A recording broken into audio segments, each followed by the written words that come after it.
కృష్ణా జిల్లా ఉయ్యూరులో మహిళా కానిస్టేబుల్ దంపతుల వేధింపులు తట్టుకోలేక వివాహిత ఆత్మహత్యాయత్నం చేసింది.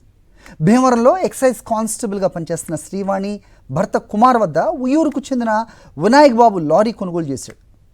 అగ్రిమెంట్ రాసుకోవడంతో 3 లక్షల రూపాయలు ఖర్చు చేసి లారీ రిపేర్స్ చేయించుకున్నాడు.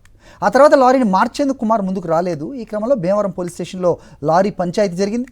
కుమార్ సతీమణి భీమవరంలో ఎక్సైజ్ కానిస్టేబుల్ కావడంతో పటమట పెనమలూరు పోలీస్ స్టేషన్స్లో తమపై అక్రమ కేసులు పెట్టించారని బాధితులు ఆరోపించారు. ఇటీవల ఉయ్యూరులోని పుల్లేరు కాలువలో బాధితుడు వినాయక్ బాబు దూకితే స్థానికులు కాపాడారు.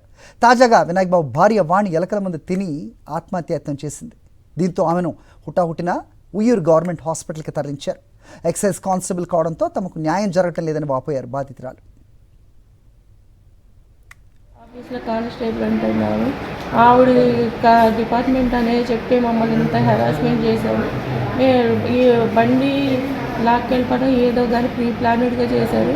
వాళ్ళు పైసా ఖర్చు లేకుండా వీడు ఎలాగైనా ఇబ్బంది పడతాడు, బెదిరించి బండి తీసుకెళ్తామా లేదా అంటే ఇప్పుడు మనం ఇంతకాలం ఆగుతాడు, ఏదో ఒక తప్పు చేయకపోడు. ఆ తప్పు చేసిన తర్వాత తను అందులో ఇరికించాలని ప్రీ ప్లానెడ్గా కానిస్టేబుల్ శ్రీవాణి వాళ్ళ భర్త కుమార్ గారు ప్రీ ప్లానెడ్గా మమ్మల్ని ఎక్కించారండి.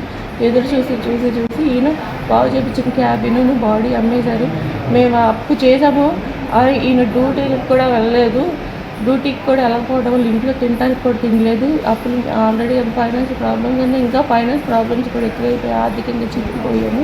దానివల్ల ఆ బాడీ చాయిస్ ఇల్లు బాడీని బాగు చేయించిన బాడీని క్యాబ్ని అమ్మేశారండి. అది అమ్మినా కూడా మా అప్పులు తీరలేదు.